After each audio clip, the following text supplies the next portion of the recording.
ಲೋಕಾಯುಕ್ತ ಕಚೇರಿಯಲ್ಲಿ ಸಿಕ್ಕಿಬಿದ್ದಿರುವ 10 ಅಧಿಕಾರಿಗಳನ್ನು ಪಾರದರ್ಶಕ ತನಿಖೆಗೆ ಒಳಪಡಿಸುವಂತೆ ಒಂದೇ ಬಾರಿಗೆ 8 ಸಂಘಟನೆಗಳ ರಾಜ್ಯಾಧ್ಯಕ್ಷರಿಂದ ಆಗ್ರಹ.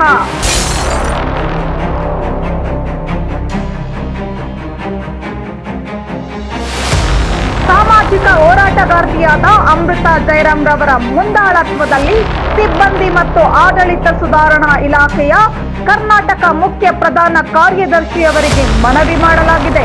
ಸಾಮಾಜಿಕ ಹೋರಾಟಗಾರ್ತಿ ಅಮೃತಾ ಜಯರಾಮ್ ರವರ ಮುಂದಾಳತ್ವದಲ್ಲಿ ಕರ್ನಾಟಕ ಪ್ರಧಾನ ಮುಖ್ಯ ಕಾರ್ಯದರ್ಶಿಯವರಿಗೆ ಮನವಿ ಮಾಡಲಾಗಿದೆ.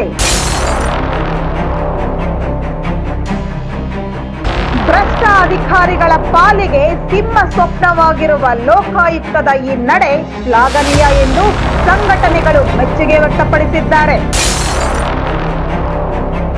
ಆದರೆ ಇದುವರೆಗೂ ಲೋಕಾಯುಕ್ತ ದಾಳಿಯಾಗಿದೆ, ಅಧಿಕಾರಿಗಳು ಕೋಟಿ ಕೋಟಿ ಹಣ ಆಸ್ತಿ ಗಳಿಕೆ ಮಾಡಿ ಸಿಕ್ಕಿಬಿದ್ದಿದ್ದಾರೆ ಎಂಬ ಮಾಹಿತಿ ಮಾತ್ರ ಸಾರ್ವಜನಿಕ ವಲಯದಲ್ಲಿ ಪತ್ರಿಕಾ ಮಾಧ್ಯಮಗಳಲ್ಲಿ ಸುದ್ದಿಯಾಗುತ್ತಿರುವುದು ಬಿಟ್ಟರೆ ತದನಂತರ ಇಂತಹ ಅಧಿಕಾರಿಗಳ ಮೇಲೆ ಜರುಗುತ್ತಿರುವ ಕ್ರಮಗಳ ಬಗ್ಗೆ ಯಾರಿಗೂ ತಿಳಿಯುತ್ತಿಲ್ಲ.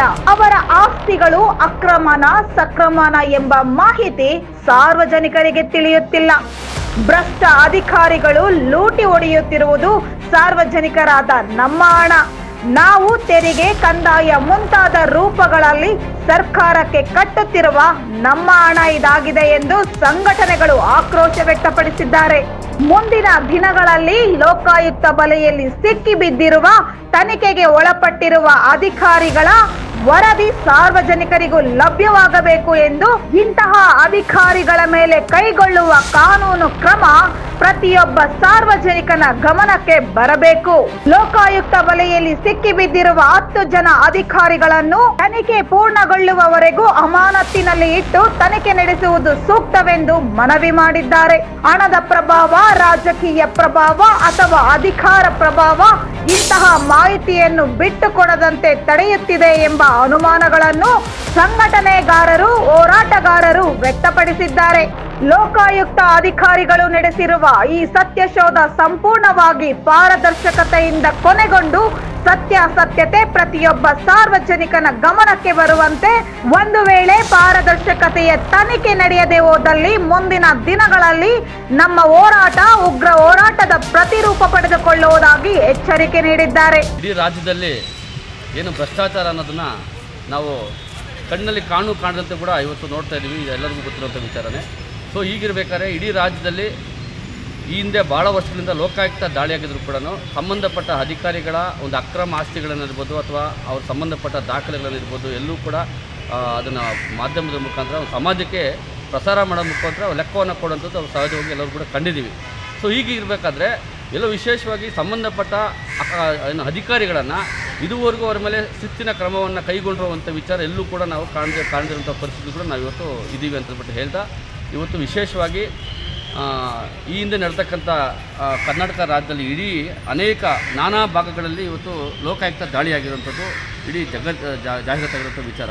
ಹೀಗಿರಬೇಕಾದ್ರೆ ನಾವು ಮಾನವ ಹಕ್ಕುಗಳು ಮತ್ತು ಮಾಧ್ಯಮ ಸಂಘಟನೆ ವತಿಯಿಂದ ಇವತ್ತು ಕರ್ನಾಟಕ ಸರ್ಕಾರಕ್ಕೆ ಈ ಮೂಲಕ ಒತ್ತಾಯ ಮಾಡೋ ಮುಖಾಂತರ ಮಾನ್ಯ ಪ್ರಮುಖ ಪ್ರಧಾನ ಕಾರ್ಯದರ್ಶಿಗಳಿಗೆ ಇವತ್ತು ಒಂದು ಮನವಿಯನ್ನು ಪತ್ರವನ್ನು ನೀಡಲಾಗಿ ಇವತ್ತು ಏನು ಹಿಂದೆ ಆಗಿರ್ತಕ್ಕಂಥ ಲೋಕಾಯುಕ್ತ ದಾಳಿ, ಆ ದಾಳಿಗೆ ಒಳಗಾಗಿರ್ತಕ್ಕಂಥ ಆ ಅಕ್ರಮ ಎಸಗಿರುವಂಥ ಭ್ರಷ್ಟ ಅಧಿಕಾರಿಗಳನ್ನು ಈ ಕೂಡಲೇ ಅವರ ಸೇವೆಯಿಂದ ಅಮಾನತುಗೊಳಿಸಬೇಕು. ಅಮಾನತುಗೊಳಿಸುವ ಜೊತೆಗೆ ಆ ಒಂದು ಸಮಾಜಕ್ಕೆ ಸಂದೇಶವನ್ನು ಕೊಡೋ ಮುಖಾಂತರ ಇವತ್ತು ಮಾನ್ಯ ಸರ್ಕಾರಕ್ಕೆ ನಾವು ನಮ್ಮ ಒಂದು ಸಂಘಟನೆ ವತಿಯಿಂದ ಒತ್ತಾಯ ಮಾಡ್ತಿದ್ದೇವೆ. ಮುಂದಿನ ದಿನಗಳಲ್ಲಿ ಇವತ್ತಾಗಿರ್ತಕ್ಕಂಥ ಅಧಿಕಾರಿಗಳ ಒಂದು ಅಮಾನತು, ಆ ಒಂದು ಏನು ಶಿಸ್ತಿನ ಕ್ರಮವನ್ನು ಸಮಾಜಕ್ಕೆ ತೋರಿಸುವಂಥ ವ್ಯವಸ್ಥೆ ಆದಾಗ ಇನ್ನು ಇರ್ತಕ್ಕಂಥ ಬೇರೆ ಅಧಿಕಾರಿಗಳು ಕೂಡ ಅದನ್ನು ಉದಾಹರಣೆಗೆ ತಗೊಂಡು ಎಲ್ಲೋ ಒಂದು ಕಡೆ ಭ್ರಷ್ಟಾಚಾರದಿಂದ ದೂರ ಸರಿಯುವ ಕರ್ನಾಟಕ ಸರ್ಕಾರ ಕಾರ್ಯದರ್ಶಿಗಳಿಗೆ ನಮ್ಮ ಸಂಘಟನೆ ವತಿಯಿಂದ ಏನು ದೂರು ಕೊಟ್ಟಿದ್ದೀರೋ, ಕರ್ನಾಟಕ ಜಿಲ್ಲೆ ಅತ್ಯಂತ ನಡೆದಿರೋ ಲೋಕಾಯುಕ್ತ ದಾಳಿಯಲ್ಲಿ ಸಿಕ್ಕಿಬಿದ್ದಿರುವ 10 ಇಲಾಖೆ ಅಧಿಕಾರಿಗಳ ಆಸ್ತಿಗಳ ವಿವರಗಳ ಬಗ್ಗೆ ಇವತ್ತಿನ ನಾವು ಸಂಬಂಧಪಟ್ಟ ಏನು ಸರ್ಕಾರ ಪ್ರಧಾನ ಕಾರ್ಯದರ್ಶಿಗಳಿಗೆ ಇವತ್ತಿನ ದೂರು ನೀಡಿರ್ತೇವೆ.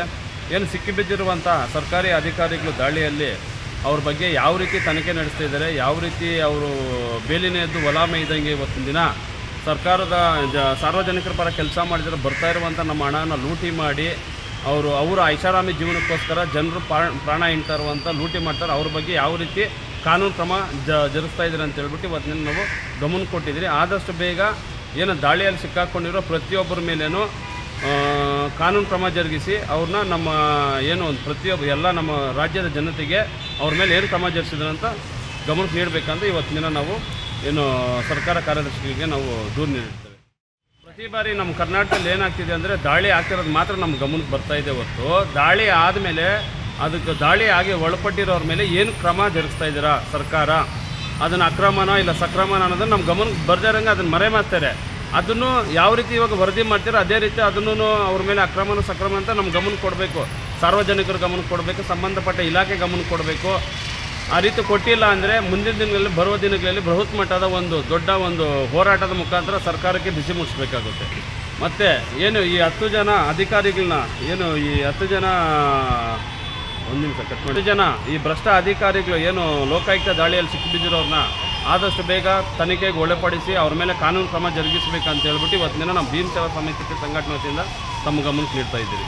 ಸಂಘಟನೆಗಳು ನಾವು ಸರ್ಕಾರದ ವಿರುದ್ಧ ಹಾಗೂ ಸಚಿವ ಸಂಪುಟದ ಕೆಲವೊಂದು ಮಂತ್ರಿಗಳ ವಿರುದ್ಧ ನಾವು ಧ್ವನಿ ಕೂಗಬೇಕಂತ ಸಂದರ್ಭ ಬರ್ತದೆ. ಹಾಗಾಗಿ ನಾವಿವತ್ತು ಏನು ಮನವಿ ಕೊಟ್ಟಿದ್ದೀವಿ, ಸಂಬಂಧಪಟ್ಟಂಥ ಅಧಿಕಾರಿಗಳಾಗಲಿ ಸಂಬಂಧಪಟ್ಟ ಮಂತ್ರಿಗಳಾಗಲಿ ಕೂಡಲೇ ಇದನ್ನು ಸಮೀಕ್ಷೆ ನಡೆಸಿ ಸಂಬಂಧಪಟ್ಟ ಅಧಿಕಾರಿಗಳನ್ನ ಕೂಡ ಸಸ್ಪೆಂಡ್ ಮಾಡಿ ತದನಂತರ ಇವ್ರಿಗೇನು ಮುಂದಿನ ದಿನಗಳಲ್ಲಿ ಶಿಕ್ಷೆ ಕೊಡಬೇಕಂತ ಕೆಲಸ ಮಾಡಬೇಕಂತ ನಾವು ಇವತ್ತು ಆಗ್ರಹ ಮಾಡ್ತಾ ಇದ್ದೇವೆ. ಲೋಕಾಯುಕ್ತ ಡಿಪಾರ್ಟ್ಮೆಂಟ್ ಏನಿದೆ, ಲೋಕಾಯುಕ್ತ ಡಿಪಾರ್ಟ್ಮೆಂಟು ಸರ್ಕಾರಿ ಸುಮಾರು 10 ಇಲಾಖೆಗಳ ಮೇಲೆ ದಾಳಿ ಮಾಡಿರ್ತಕ್ಕಂಥದ್ದು. ಸುಮಾರು 45 ಕೋಟಿಗೂ ಹೆಚ್ಚಾಗಿ ಆಸ್ತಿ ಚರಾಸ್ತಿ ಇರ್ತಕ್ಕಂಥದ್ದನ್ನ ಪತ್ತೆ ಮಾಡಿದ್ದಾರೆ. ಇವೆಲ್ಲವೂ ಕೂಡ ಭ್ರಷ್ಟಾಚಾರ ನಡೆದಿರೋದು ಅಂಥೇಳಿ ಈಗಾಗಲೇ ಒಂದಷ್ಟು ಮಾಧ್ಯಮಗಳ ಗಮನಕ್ಕೆ ಜನರ ಗಮನಕ್ಕೆ ಬಂದಿದೆ. ಸೊ ಇದರ ಪರವಾಗಿ ನಾವು ಬಂದಿರತಕ್ಕಂಥದ್ದು ಏನಪ್ಪ ಅಂತಂದರೆ, ಈ ಒಂದು ತನಿಖೆ ಈ ಅಧಿಕಾರಿಗಳನ್ನು ಯಾವುದೋ ಒಂದು ಜಾತಿ ಆಗಿರ್ಬೋದು, ದುಡ್ಡಾಗಿರ್ಬೋದು, ಲಿಂಗಭೇದಗಳಾಗಿರ್ಬೋದು, ಯಾವುದೇ ಒಂದು ಇಂಪ್ಲೈನ್ಸ್ಗೆ ಒಳಗಾದರೆ ಇವ್ರನ್ನ ಪಾರದರ್ಶಕವಾಗಿ ಕ್ಲೀನಾಗಿ ಇವ್ರನ್ನ ವಿಚಾರಣೆಗೆ ಒಳಪಡಿಸಿ ಸಂಪೂರ್ಣವಾಗಿ ವಿಚಾರಣೆ ಮಾಡಬೇಕು. ಮತ್ತು ಲೋಕಾಯುಕ್ತ ಮೇಲೆ ಇರ್ತಕ್ಕಂಥ ನಂಬಿಕೆಗಳು ಜನರಿಗೆ ಜಾಸ್ತಿ ಇದೆ. ಈಗಾಗಲೇ ಸುಮಾರು ಒಂದು 2 ತಿಂಗಳಿಂದ 15ರಿಂದ 20 ಜನ ಗ್ರಾಮಾಂತರಗಳಲ್ಲಿ ಇರ್ತಕ್ಕಂಥ PDOಗಳ ಮೇಲೆ ಲೋಕಾಯುಕ್ತ ದಾಳಿ ಮಾಡಿದೆ. ಇದೇ ರೀತಿ ಆಸ್ತಿ ಅಂತಸ್ತು ಬಗ್ಗೆ ವರದಿ ಕೊಟ್ಟಿದೆ, ಭ್ರಷ್ಟಾಚಾರದ ಬಗ್ಗೆ ವರದಿ ಕೊಟ್ಟಿದೆ ಏನಾಗಿದೆ ಅಂತ.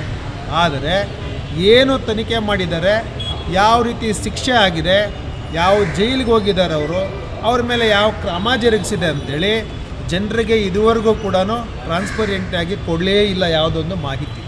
ಈ ಕಾರಣಕ್ಕೆ ನಮಗನ್ನಿಸ್ತದೆ ಈ ಲೋಕಾಯುಕ್ತ ಅಂತಕ್ಕಂಥ ಡಿಪಾರ್ಟ್ಮೆಂಟನ್ನು ಸರ್ಕಾರಿ ಅಧಿಕಾರಿಗಳನ್ನು ಇವರು ಹೋಗಿ ಇವರು ಬಂಧಿಸಿ ಇವರು ಮಾಡಿರ್ತಕ್ಕಂಥ ಅಕ್ರಮಗಳನ್ನೆಲ್ಲ ಬಯಲಿಗೆಳೆದು ಒಂದು ಕೇಸ್ ಹಾಕಿ ಮತ್ತು ಇವ್ರ ಮೇಲೆ ಯಾವುದೋ ಒಂದು ತನಿಖೆ ಆಗಿಲ್ಲ ಯಾವ ರೀತಿ ಕೇಸ್ ಆಗಿದೆ ಅಂತ ನಮ್ಮ ಗಮನಕ್ಕೆ ಗೊತ್ತಿಲ್ಲದೆ ಇದ್ದಾಗ ಸರ್ಕಾರದ ಅಂಗವಾಗಿ ಸರ್ಕಾರದ ಪರವಾಗಿ ಇಟ್ಕೊಂಡಿದ್ದಾರೇನೋ ಇವರನ್ನು ಅಂತೇಳಿ ನಮಗೆ ಅನುಮಾನಗಳು ಬರ್ತಾಯಿದೆ.